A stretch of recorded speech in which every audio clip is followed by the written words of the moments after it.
하나님 앞에 예배를 드리겠습니다. 다 같이 묵도하시겠습니다.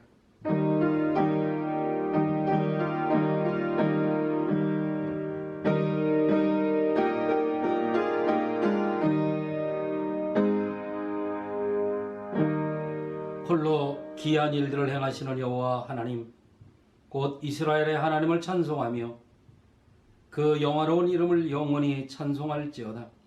온 땅에 그의 영광이 충만할지어다. 아멘, 아멘. 우리가 드리는 이 예배를 기뻐 받으시는 하나님 아버지, 주님의 이름을 높이 찬양합니다. 오늘도 우리 한빛 온 가족들이 각 가정에 모여 주님을 찬양하며 예배합니다. 홀로 기뻐 받으시고 우리에게 은혜를 베풀어 주시옵소서. 예수 그리스도의 이름으로 기원하옵나이다. 아멘. 찬송가 40장 부르겠습니다.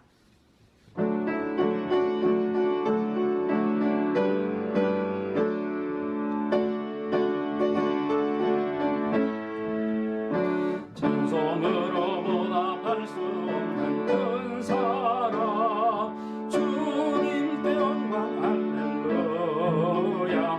형제 자매 모두 함께 모여 찬송해.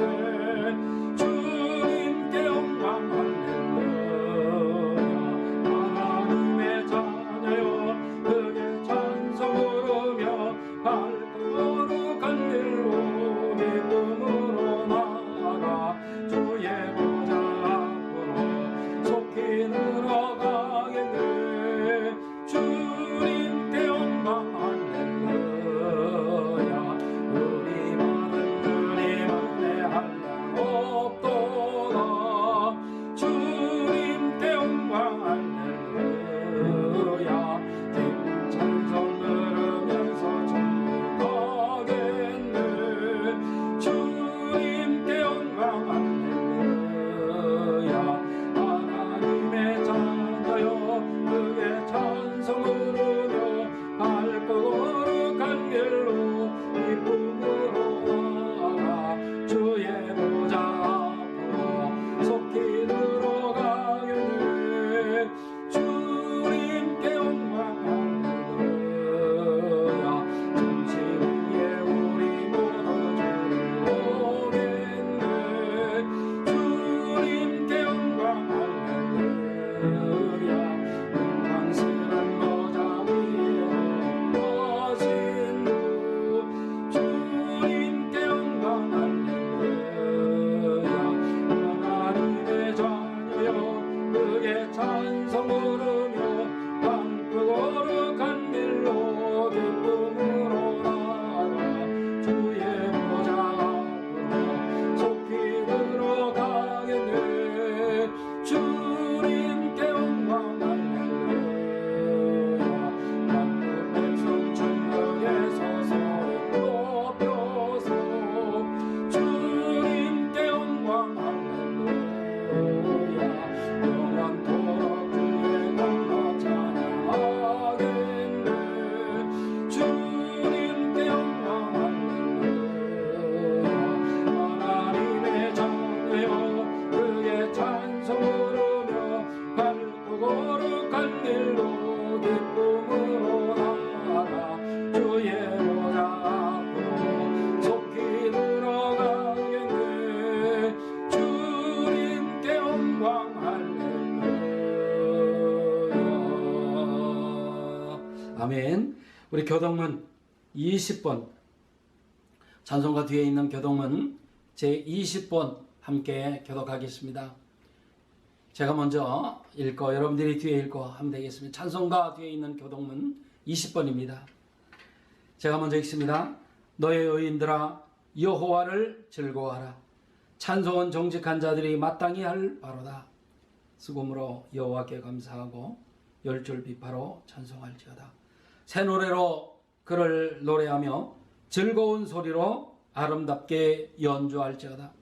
여호와의 말씀은 정직하며 그가 행하시는 일은 다 진실하시도다. 그는 공의와 정의를 사랑하시며 세상에는 여호와의 인자하심이 충만하도다. 여호와의 말씀으로 하늘이 지음이 되었으며 그 만상을 그의 입과 기운으로 이루셨도다. 그가 바닷물을 모아 무더기같이 쌓으시며 깊은 물을 곳간에 두시도다. 온 땅은 여호와를 두려워하며 세상의 모든 거민들은 그를 경외할지어다. 아멘. 우리 다 같이 사도신경으로 우리의 신앙을 고백하겠습니다. 전능하사 천지를 만드신 하나님 아버지를 내가 믿사오며 그 외아들 우리 주 예수 그리스도를 믿사오니 이는 성령으로 잉태하사 동정녀 마리아에게 나시고 본디오 빌라도에게 고난을 받으사 십자가에 못 박혀 죽으시고 장사한 지 사흘 만에 죽은 자 가운데서 다시 살아나시며 하늘에 오르사 전노하신 하나님 우편에 앉아 계시다가 저리로서 산 자와 죽은 자를 심판하러 오시리라. 성령을 믿사오며 거룩한 공예와 성도가 서로 교통하는 것과 죄를 사하여 주시는 것과 몸이 다시 사는 것과 영원히 사는 것을 믿사옵나이다. 아멘. 우리 다 같이 찬송가 272장 부르시면서 준비하신 헌금 하나님 앞에 드리겠습니다.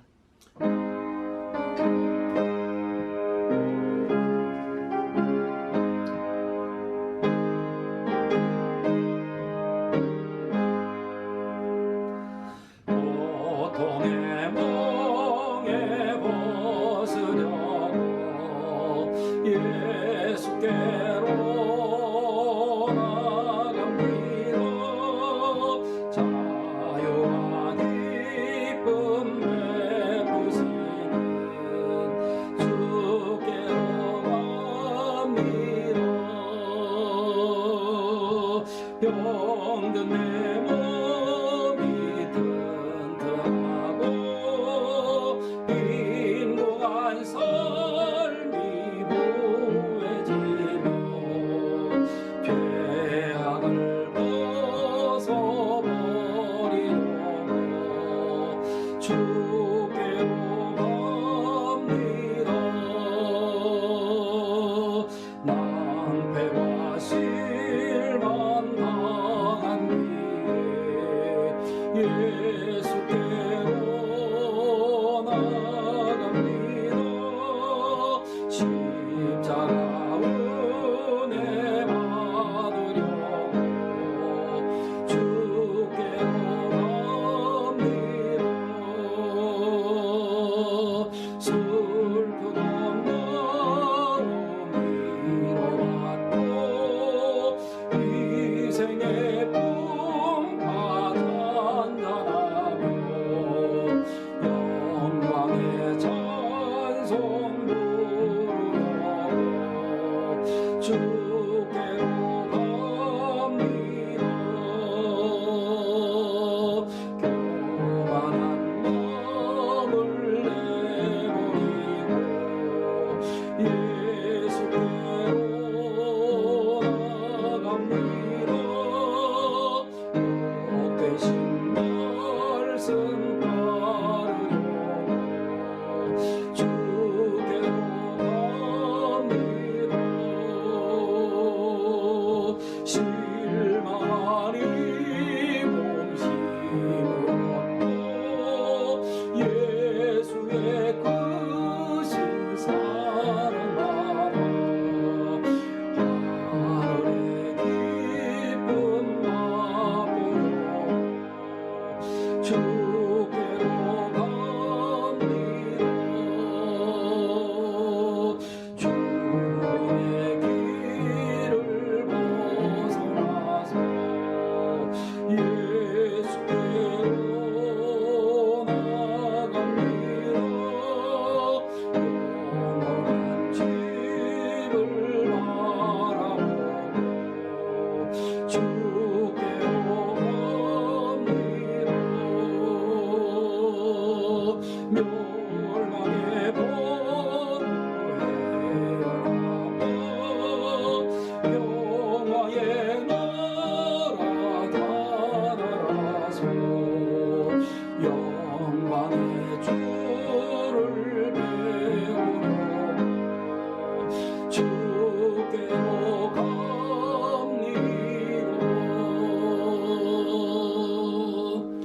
기도하겠습니다. 우리가 드리는 예배를 기뻐 받으시는 하나님 아버지, 주님의 이름을 높이 찬양하며 영광과 존귀를 돌립니다. 우리를 죄로부터 구원하시고자 예수 그리스도를 이 땅에 보내주신 아버지 하나님, 예수 그리스도의 십자가 보혈을 믿음으로 구원받게 하신 그 크신 은혜를 감사드립니다. 우리가 할 수 있는 일이 아무것도 없지만 우리를 사랑하셔서 예수님 보내주셨고 십자가에 내 대신 피 흘려 죽게 하시며 우리는 오직 예수만 믿음으로 구원받게 하신 것 감사합니다. 지나간 한 주간도 우리의 연약함을 아시고 성령 하나님께서 우리를 전염병으로부터 안전하게 지켜주신 것 감사드립니다. 그럼에도 불구하고 삶에서 감사보다는 우리들의 어려움만 바라보고 불평불만으로 살았습니다. 말씀대로 살기보다는 인간적인 방법으로 무엇인가 해보려고 애썼습니다. 하나님 아버지, 우리의 이 어리석은 잘못을 고백하오니 용서하여 주시옵시고 예수 그리스도의 보혈로 깨끗게 씻어 주옵소서. 지금도 여전히 전염병으로 인하여 많은 사람들이 고통 가운데 있습니다. 가족을 잃고 슬픔에 잠겨 있기도 합니다. 우리들을 향한 하나님의 뜻이 무엇인지 우리가 먼저 무릎 꿇고 하나님께 묻는 신앙인들 되게 하옵소서. 인종차별로 인한 시위가 미 전국에 아직도 계속되어지고 있습니다. 하나님의 형상대로 지음받은 인간들을 서로 미워하고 증오하는 것은 죄악의 민낯을 보이는 것입니다. 내 이웃을 내 몸같이 사랑하라고 하신 주님의 말씀을 따라 우리가 서로 사랑하며 살아가는 우리 한빛 가족 모두가 되게 하옵소서.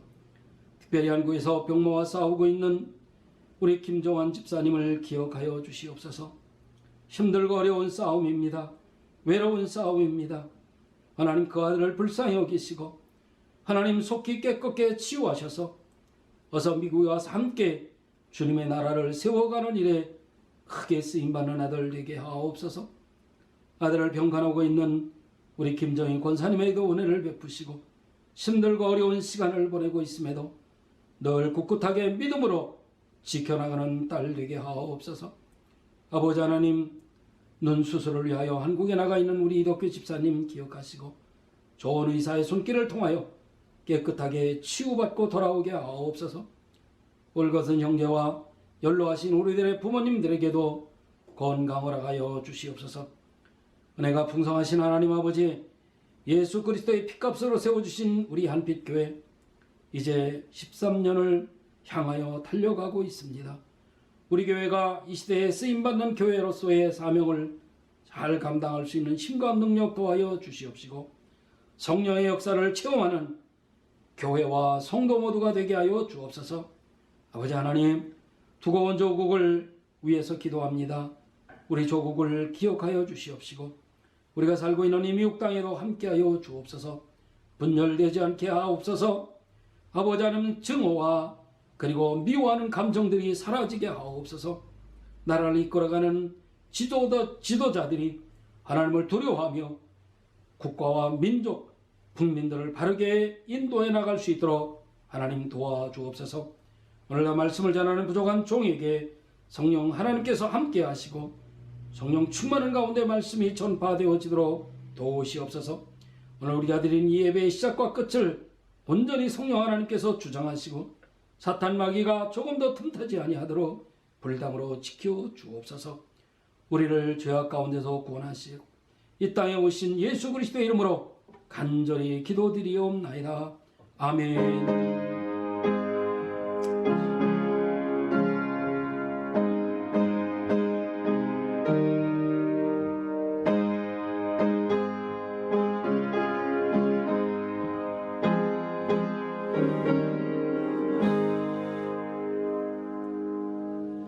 하나님의 말씀은 사도행전 15장에서 보겠습니다. 사도행전 15장 1절부터 좀 깁니다만 11절까지 우리 함께 찾으셔서 같이 읽도록 하겠습니다.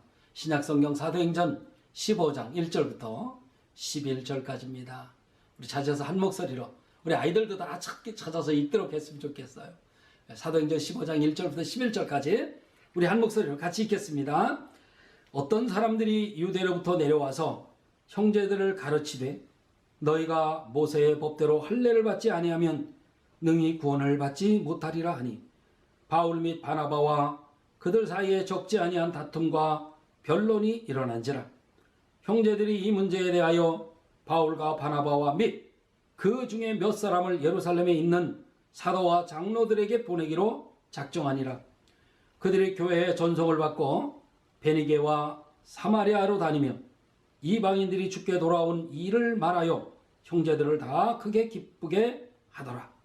예루살렘에 이르러 교회와 사도와 장로들에게 영접을 받고 하나님이 자기들과 함께 계셔 행하신 모든 일을 말하며 바리새파 중에 어떤 믿는 사람들이 일어나 말하되 이방인에게 할례를 행하고 모세의 율법을 지키라 명하는 것이 마땅하다 하니라.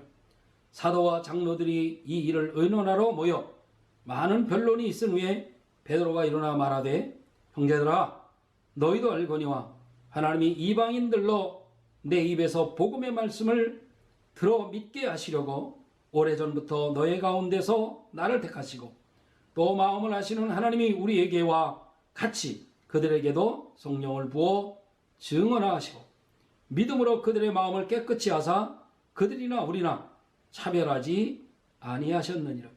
그런데 지금 너희가 어찌하여 하나님을 시험하여 우리 조상과 우리도 능히 매지 못하던 멍에를 제자들의 목에 두려느냐.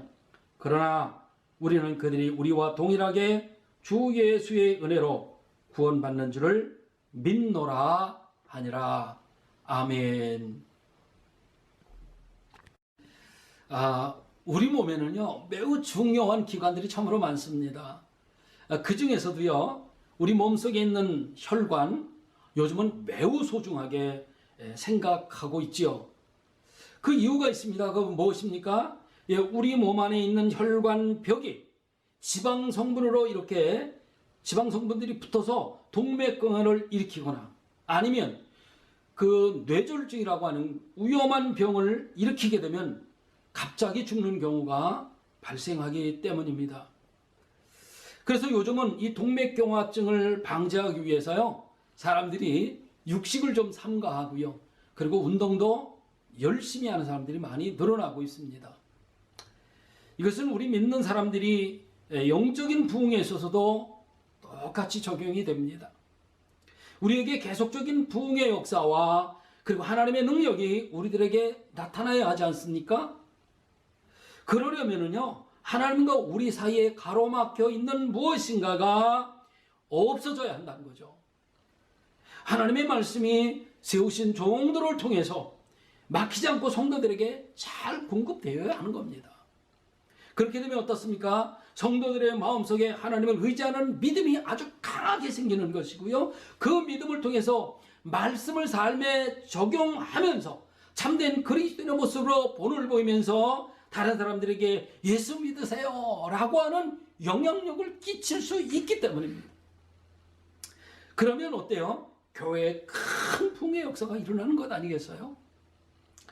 사도 바울과 바나바 일행이 순수한 복음을 가감하지 아니하고요 인간적인 생각을 집어넣지 아니하고 오직 말씀으로 담대하게 증거됐을 때에 가는 곳곳마다 하나님의 은혜가 나타났고 기적이 나타나는 체험을 하게 되었습니다. 그래서 교회가 부흥하게 됐던 거죠. 그런데 말이죠 문제가 발생을 했어요. 사도 바울 일행이 성공리에 1차 복음전도 여행을 마치고 사도 바울 일행을 파송을 했던 이 안디옥 교회, 지금 수리아 안디옥 교회로 돌아왔을 때에 이 부흥의 불길을 완전히 꺼버리는 사단의 역사가 나타나게 되었어요. 그게 문제였습니다. 그것은 무엇입니까? 예수만 믿어서는 안 된다는 거예요. 그들이 주장하는 건 뭡니까? 할례도 받아야 하고 모세의 율법도 잘 지켜야 하나님의 백성이 될 수 있다라고 하면서 이 안디옥 교회 성도들을 유혹하는 그런 사람들이 나타난 거예요. 오늘 본문을 보면은요 수리아 이 안디옥 교회에서 유대 기독교인들과 바나바 그리고 사울, 이 사람들 사이에 대격돌이 일어나는 모습을 오늘 우리는 볼 수가 있습니다. 오직 예수 믿는 것 이외에는 다른 길이 없습니다. 오직 믿음입니다. 라고 하는 사도 바울과 바나바의 가르침이 잘못됐다라고 주장한 거예요. 결국 이 문제는 안디옥 교회에서 해결을 보지를 못합니다. 충돌이 일어나갔고요. 네 주장이 옳고 내 주장이 옳고 서로 다투는 바람에 안디옥 교회에서 이걸 해결을 볼 수가 없었어요. 그래서 최종적으로 예루살렘 종교회의까지 이 문제를 끌고 가게 되는 거죠. 이 회의에서 사도들이 어떤 결정을 내리냐면요, 예수 믿는데 다른 조건이 필요 없다, 오직 믿음으로다 라고 하는 사도 바울과 바나바의 주장에 손을 들어줍니다. 그런 결론을 내림으로써 선교와 부흥의 불길은 꺼지지 않고 계속 타오르게 됐던 거죠. 얼마나 다양한 일인지 모릅니다. 오늘 본문 1절 2절 봅니다. 어떤 사람들이 유대로부터 내려와서 형제들을 가르치되 너희가 모세의 법대로 할례를 받지 아니하면 능히 구원을 받지 못하리라 하니 바울 및 바나바와 그들 사이에 적지 아니한 다툼과 변론이 일어난지라. 형제들이 이 문제에 대하여 바울과 바나바와 및 그 중에 몇 사람을 예루살렘에 있는 사도와 장로들에게 보내기로 작정하니라. 당시에 말이죠, 예수 믿는 사람들 거의 대부분은요, 이방신을 섬기다가 기독교를 개종하거나 혹은 유대교를 믿다 기독교로 개종한 사람들이 대부분이었어요. 우리나라에 처음 기독교가 들어왔을 때 유교를 믿던지 혹은 불교를 믿다가 기독교로 개종한 사람들이 많았잖아요. 그것과 똑같은 거예요. 우리나라에서도 그런 일이 있었죠. 처음에는 불교를 믿던 또 유교를 믿던 토속신앙을 믿던 이런 사람들이 기독교로 개종하니까 처음에 행하던 제사를 지낸다든지 혹은 정월 대보름이 되면요 달에게 이렇게 달림 이렇게 절하던, 그러면서도 교회 다니던 그런 모습과 아주 유사한 겁니다. 당시 이방 교회에서도요 모세의 율법을 지키면서 예수 믿는 것이 그래서 이상하게 보이지 않았던 거겠지요. 그런데 바울과 바나바가 이방인들에게 복음을 전할 때는 어땠습니까? 그런 거 다 필요 없습니다. 할례도 요구하지 않았고요. 그리고 모세의 율법을 지키도록 강요하지도 않았기 때문에 그들은 이 사도 바울의 복음이 잘못됐다라고 주장을 하게 된 거죠. 사도 바울과 바나바가 전한 복음을 받아들인 이방인 기독교인들이요, 그리고 유대교 기독교인들은요, 오직 예수님이 하나님의 아들이시고 우리의 죄를 대신해서 십자가에 못 박혀 죽으셨다는 것을 믿고 성령을 받아서 예수 믿는 사람, 기독교인이 된 거란 말이죠.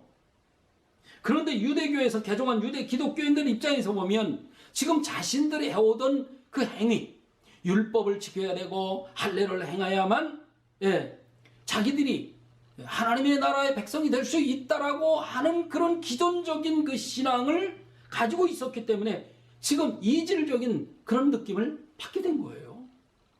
그렇기 때문에 바울과 바나바의 주장을 참 받아들이기 어려웠던 거죠.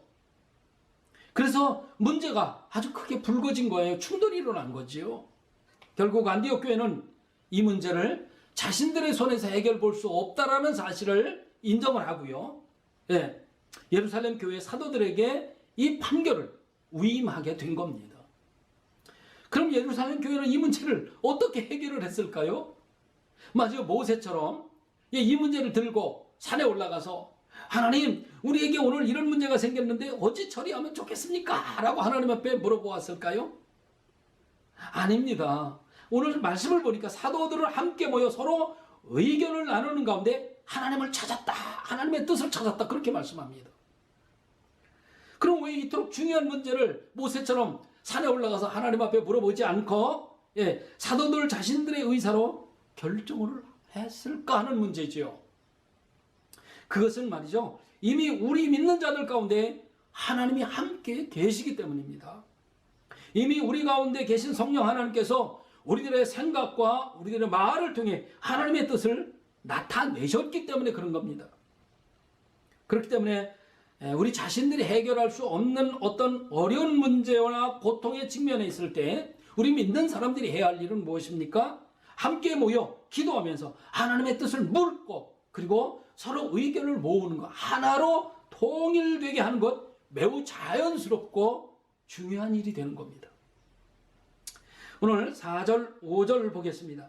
예루살렘에 이르러 교회와 사도와 장로들에게 영접을 받고 하나님이 자기들과 함께 계셔 행하신 모든 일을 말하며 바리새파 중에 어떤 믿는 사람들이 일어나 말하되 이방인에게 할례를 행하고 모세 율법을 지키라 명하는 것이 마땅하다 하니라. 지금까지요, 유대교에서 기독교로 개종한 유대 기독교인들은요, 당연히 예수 믿는 이방 사람들은 어때야 한다고요? 자기들처럼 할례도 받아야 하고 그리고 율법을 지켜야 한다, 그렇게 생각을 하고 있었어요. 그게 당연하다라고 생각을 했어요. 그런데 바울이라고 하는 사람이 나타나서 자기 멋대로 무엇인가 해석을 하는 것 같단 말이죠.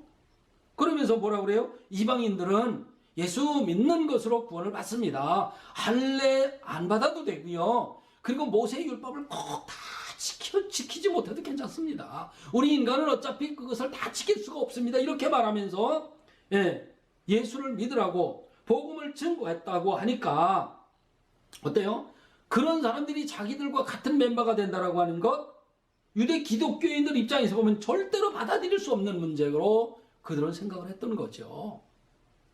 그럼 사도 바울이 다메섹에서 가던 중에 예수님을 만나고 깨달은 진리가 있는데 그게 무엇이겠습니까?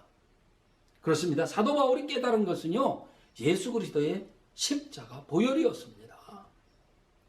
왜냐하면 예수 그리스도의 십자가 보혈이 우리의 모든 죄값을 다 지불한다는 것을 깨달아 알게 된 거예요. 그것이 구원을 받는데 그것이 길이라는 것을 깨닫게 된 거예요. 오직 예수 그리스도를 믿는 것만이 구원을 받는 길이다라는 것을 깨달았어요. 그렇기 때문에 우리가 할 수 있는 일이 무엇이겠어요?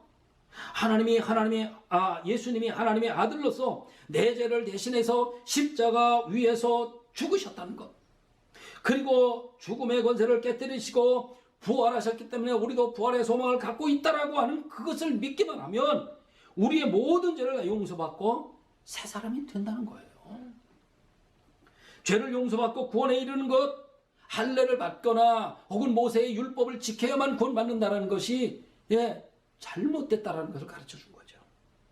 그게 아니었어요. 그런데 유대 기독교인들은 그것을 계속 고집하고 있는 거예요. 과거의 유대교에서 믿던 그 잘못된 사상을 기독교로 개종을 하면서까지도 그것을 고집을 했던 거죠. 자기들이 기득권을 내려놓지를 못했던 거예요. 이방인들도 너희들도 그래야 구원받는다 이렇게 이야기하고 있는 겁니다. 그 충돌이 일어난 거죠.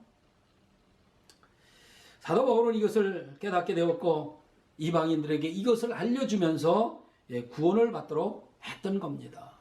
그게 복음 전도의 길이었어요. 우리가 아직 죄인 되었을 때 다시 말씀드린다면 우리가 하나님의 자녀가 되지 못했을 때에는요, 자신의 구원에 대해서 깊이 고민하고 몸부림치면서 애를 썼습니다. 그러나 예수 그리스도의 십자가 보혈이 우리를 죄로부터 구원하신다라고 하는, 그래서 하나님의 자녀가 된다는 것을 깨달아 알게 되었을 때 우리는 어땠습니까? 하나님의 말씀을 통해서 내 자신을 변화시켜 참된 그리스도인의 모습으로 삶을 살아가게 되었던 거죠. 다른 사람들에게 신실하고 진실된 모습, 예수를 믿는 길이 구원을 받는 길입니다 라고 말하면서 예수 믿도록 다른 사람에게 전도할 수 있게 되었던 겁니다. 전에는 세상 사람들이 한 것처럼 이기적이었고 얌체 같은 삶을 살았습니다마는 지금은 누가 보든지 말든지 누가 알아주든지 말든지 간에 말씀에 순종하면서 신실하고 진실된 삶을 살려고 애를 쓰는 거예요. 본이 되는 삶을 살려고 몸부림치는 거죠. 그래야 나도 하기 싫으니까 아마 저 사람도 하기 싫을 것 같아.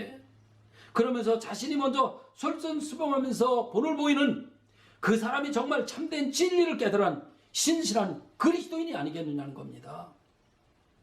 하나님은 우리가 노예와 같은 순종을 원하지 않으세요. 노예는 어떻습니까? 주인의 말에 따라 무조건 되고 복종하는 거예요. 그것이 옳든지 그르든지 간에 상관하지 않아요. 주인이 말하면 그대로 따라하는 거예요. 우리 하나님은 그런 노예와 같은 순종을 원하지 않으세요. 하나님이 원하시는 것은 무엇입니까? 우리가 진실로 말씀을 깨달아서 하나님을 믿고 사랑해서 무엇인가 하나님의 나라를 위해서 솔선수범하는 그러한 순종을 좋아하시는 분이에요. 지금 수리 안디옥 교회로부터 문제를 넘겨받은 예루살렘 교회, 아주 중요한 갈림길에 서 있어요. 자, 보세요. 지금까지 자신들이 붙들고 있던 무엇이에요? 모세의 율법을 꼭 지켜야 한다, 할례를 행해야 한다라 라고 하는 이 기득권, 그걸 끝까지 지키고 고집해야 하느냐, 아니면 자신들의 기득권을 내려놓고 이방인들과 똑같은 수준에서 그들을 형제 자매로 우리가 받아들이고 그 속에 들어가야 하느냐, 이런 갈림길에 서 있는 거예요. 믿음으로만 구원받는다라고 하는 교리를 받아들여야 하느냐 하는 그들의 입장에서 보면 아주 중요한 그런 갈림길에 서 있는 거죠. 유대인들의 입장에서 보면 할례 받지 않은 이방인들의 신앙을 자신들이 인정한다라고 하는 것은 지금까지 자신들이 할례 받고 모세 율법을 지키는 것이 아무것도 아니라는 사실을 인정하는 꼴이 돼버리잖아요. 쉽게 결정할 수가 없었을 겁니다. 여기서 정말 사도들은 사도들이구나 라고 하는 생각을 갖습니다. 예루살렘 교회의 사도들은요, 지금까지 자신들이 고집해왔던 그러한 그 할례와 모세 율법을 단번에 끌어버리고 전혀 한 번도 경험해보지 않은 오직 믿음으로 그것을 택하기로 결정했기 때문입니다. 정말 대단한 일 아니겠습니까? 보통 자기가 생각하고 지켜왔던 자기 기득권을 한 번에 내려놓는다? 쉬운 일이 아닙니다. 그들의 자존심이 얼마나 강한 유대인들이에요. 이방인들은요, 아주 개만도 못하게 취급했던 그들이라고요. 그런데 그들이 자신들이 지켜왔던 그 기득권을 내려놓는 것은 엄청난 일이었던 거죠. 그리 쉬운 일이 아니었어요. 그런데 예루살렘 교회는 자신들의 고집을 내려놓았던 겁니다. 물론 당시 여러 가지 의견들이 얼마나 있었겠습니까? 한쪽에서는 안 된다라고 큰 소리 치면서 싸웠을 수도 있을 것 같아요. 충분히 싸울 수 있었을 것 같아요. 그렇지만 그들은 한 가지로 생각을 모았다는데 정말 대단하다는 생각을 갖게 됩니다. 이때 중요한 역할을 한 사도가 있어요. 누군지 아십니까? 바로 예수님의 수제자 베드로였습니다. 한번 보실까요? 6절부터 11절까지 쭉 봅니다. 사도와 장로들이 이 일을 의논하러 모여 많은 변론이 있은 후에 베드로가 일어나 말하되, 형제들아, 너희도 알거니와 하나님이 이방인들로 내 입에서 복음의 말씀을 들어 믿게 하시려고 오래전부터 너의 가운데서 나를 택하시고 또 마음을 아시는 하나님이 우리에게와 같이 그들에게도 성령을 주어 증언하시고 믿음으로 그들의 마음을 깨끗이 하사 그들이나 우리나 차별하지 아니하셨느니라. 그런데 지금 너희가 어찌하여 하나님을 시험하여 우리 조상과 우리도 능히 매지 못하던 멍에를 제자들이 목에 두려느냐. 그러나 우리는 그들이 우리와 동일하게 주 예수의 은혜로 구원받는 줄을 믿노라 하니라. 정말 멋지지 않습니까? 베드로가 말한 것을 간단히 제가 요약을 해보면 이런 내용이 됩니다. 여러분, 형제들이요, 우리의 생각으로 옳고 그름을 판단하지 맙시다. 베드로는 이방인의 군대 장교인 고넬료의 집을 한번 방문한 적이 있어요. 보통 유대인들은요, 이방인 집에 가지 않습니다. 그리고 함께 대화도 나누지 않고 식사는 더더군다나 안 합니다. 그런데 하나님은 성령의 인도하심 따라서 고넬료의 집에 베드로가 한번 찾아간 적이 있어요. 그때 베드로가 본 것이 있습니다. 그게 뭔지 아세요? 그렇죠. 우리가 잘 아는 대로 할례도 받지 않고 모세의 율법도 지키지 않았던 그 이방인 고넬료와 그의 식솔들이요, 성령이 임하시는 것을 본 거예요. 아니, 도무지 이방인들로서는 상상할 수 없는 일이 베드로의 눈에 들어왔던 거죠. 할례를 받지 않은 이방인 고넬료와 그의 가족들에게 하나님께서는 차별하지 아니하시고 성령을 부어 주신 거예요. 그것을 베드로는 두 눈으로 똑똑히 목격을 하게 된 것입니다. 그들이 성령을 받은 것은 할례를 받거나 모세의 율법을 지켜서가 아니었습니다. 그들은 이방인이었어요. 이방인 군대의 장교였습니다. 이방인 고넬료와 그의 가족들이 예수를 나의 구주로 영접하는 순간에 그들은 성령을 선물로 받은 것이에요. 베드로는 그것을 자기의 두 눈으로 목격을 한 거예요. 그렇다면 할례가 아무리 유익하고 그리고 모세의 율법이 아무리 중요하다고 할지라도 지금 고넬료와 그의 가족에게 일어난 성령의 역사를 본다면 우리가 성령이 임하심이 더 중요한 증거로 삼는 것이 마땅하지 않겠습니까? 라고 하는 사도 베드로의 강한 주장, 그의 체험의 믿음을 정말 지금 드러낸 거예요. 체험의 믿음은 이렇게 강하게 나타납니다. 머리로만 알고 믿는 것과 자신의 삶에서 성령을 체험한 믿음은요, 정말 엄청난 차이가 있습니다. 자신의 삶에서 성령을 체험한 베드로의 주장, 사도들, 다른 사도들은요, 입을 열지 못했어요. 왜 그렇습니까? 베드로의 체험이 너무나 확실했기 때문에. 오늘 본문은 아닙니다만은 12절에 보면 온 무리가 가만히 있어, 그렇게 증언하고 있습니다. 논적으로 시끄럽던 회의장이 이 베드로의 체험의 변론으로 모두가 침묵하게 되었다라는 의미가 됩니다. 삶에서 성령의 역사를 체험한 베드로의 주장이 예루살렘 교회 전체 회의에서 받아들여지게 된 거죠. 베드로의 주장이 그것이 받아들여진 거예요. 여러분, 예수 잘 믿는 것과요, 그리고 성령의 능력이 나타나는 것은 전혀 다른 문제입니다. 성령의 능력은요, 하나님의 말씀을 내 마음으로 받아들여서 그 말씀대로 삶에 적용하면서 살아갈 때에, 즉 다른 사람들에게 본이 되는 삶을 살아갈 때에 나타나는 그 능력을 이야기합니다. 아무리 성경을 많이 읽고 알고 지식을 많이 가지고 있다고 할지라도 그 말씀을 삶에 적용하면서 살지 않으면요, 절대로 그 능력이 나타나지 않습니다. 그 사람에게는요, 그건 그냥 지식에 불과한 거예요. 하나님의 능력으로 이어지지 않는 겁니다. 베드로와 같이 성령을 체험한 사람은요, 머리로만 말씀을 이해한 사람하고는 전혀 다른 삶을 살 수밖에 없어요. 왜냐하면 자신의 체험이 너무나도 확실하기 때문에 그렇죠. 머리로만 이해하고 끝나면 그것들이 확실하게 들어오질 않아요. 그렇기 때문에 정말 중요한 시간에 당당하게 무엇인가 주장할 수가 없는 거지요. 체험이 없기 때문에 그런 겁니다. 그건 자기가 해보지 않았기 때문에, 경험을 해보지 않았기 때문에요, 당당하게 나설 수 없어요. 체험이 없으니까 확신을 가질 수도 없고요, 당당하게 그것이 옳다라고 주장을 하지 못하는 겁니다. 그러나 자신의 삶에서 성령의 역사를 확실히 체험한 믿음의 사람은요, 아무리 사람들이 이러쿵저러쿵 이야기한다고 할지라도 자신의 믿음을 확실하게 주장할 수 있는 거예요. 그리고 그 주장은 힘을 얻게 되는 거지요. 오늘 말씀을 통해서 우리가 얻을 수 있는 교훈이 무엇입니까? 그것은요, 우리가 나아가서 열심히 전도를 해야 하는 건 맞습니다만은, 그러나 교회 성장과 확장이라고 하는 것은 인간의 힘이나 인간의 지혜로 되는 것이 아니라 성령 하나님께서 간섭하시고 섭리하시고 그리고 인도하셔야 한다는 사실이에요. 그리고 성령 하나님이 인도하심에 적극적으로 따르고 그리고 믿음으로 순종하여 본을 보이게 될 때에 신실한 하나님의 일꾼들이, 그러한 일꾼들이 많이 있어야 한다는 거죠. 성령을 체험한 일꾼들이 많이 있어야 되는 거예요. 특별히 베드로와 같이 성령을 체험한 신실한 일꾼들이 교회에 많아졌을 때에 성령의 역사가 교회에 강하게 일어나게 되는 거예요.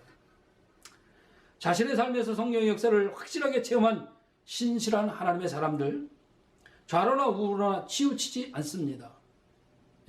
사람들의 말에 이러쿵저러쿵 흔들리지 않는 거예요. 자신의 이익을 취하지도 않고요, 사랑의 공동체인 교회의 유익을 위하여 언제나 당당하게 올바른 주장을 피는 거죠. 저는 우리 한빛교회에 그런 신실한 일꾼들이 참으로 많아졌으면 좋겠습니다. 그래야 이 지역에 영향력을 끼치는 한빛교회가 될 수 있기 때문에 그래요. 여러분, 오늘 말씀을 통해서 우리가 이러한 성령을 체험한 능력 있는 우리 그리스도인 되시기를 주님의 이름으로 축원합니다. 기도하겠습니다. 하나님 아버지, 감사합니다. 우리가 머리로만 예수 믿고 머리로만 하나님의 말씀을 깨닫고 끝나는 것이 아니라 그 말씀이 삶에 적용되어져서 다른 사람들의 영향력을 끼쳐 아버지 올바른 그러한 귀한 하나님의 일꾼들 되게 하여 주옵소서. 우리 한빛교회가 이제 13년을 향하여 출발했습니다.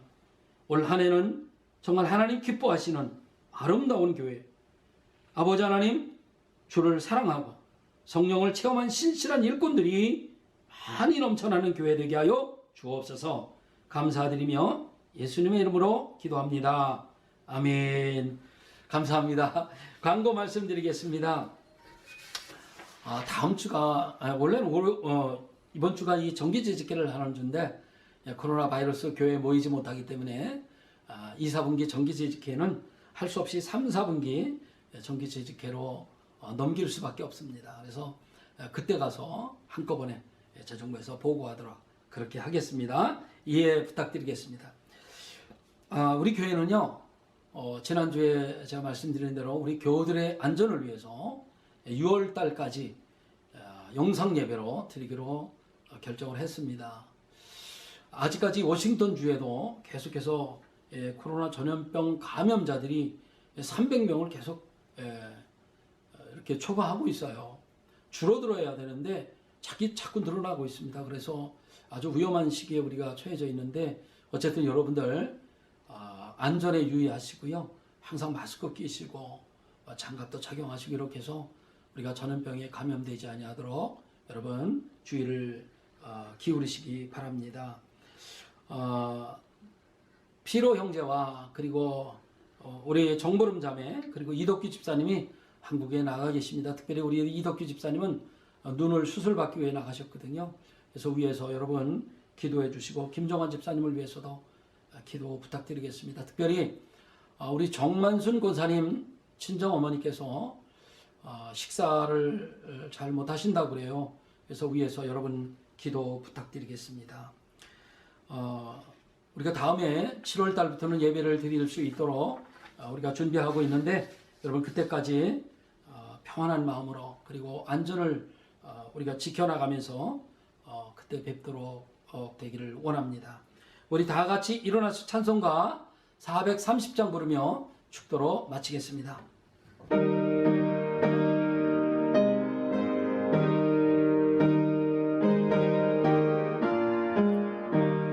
주와 같이 길 가는 거 즐거운 일 아닌가. 우리 주님 걸어가신 발자 뒤를 밟겠네. 한 걸음 한 걸음 주 예수와 함께 날마다 우리 걸어가니 어린아이 같은 우리 미련하고 약하나 주의 손에 이끌리어 생명길로 가겠네. 한 걸음 한 걸음 주 예수와 함께 날마다 우리 걸어가니 꽃이 피는 들판이나 험한 골짜기라도 주가 인도하는 대로 주와 같이 가겠네. 한 걸음 한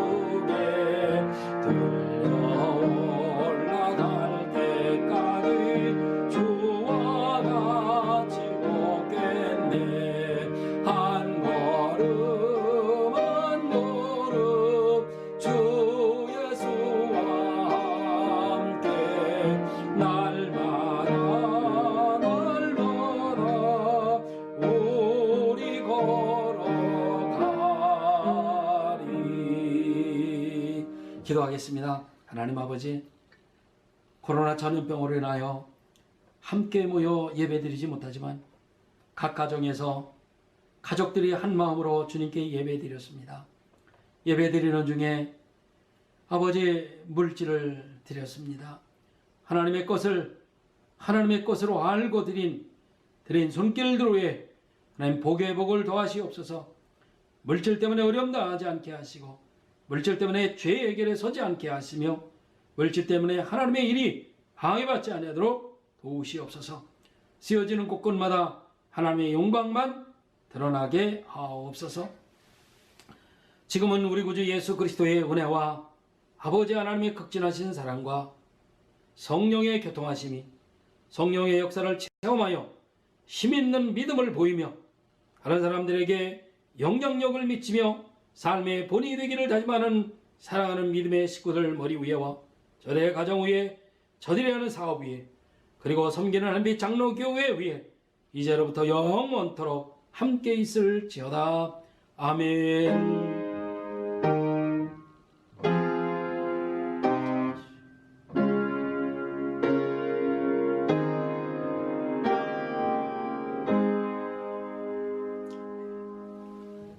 감사합니다.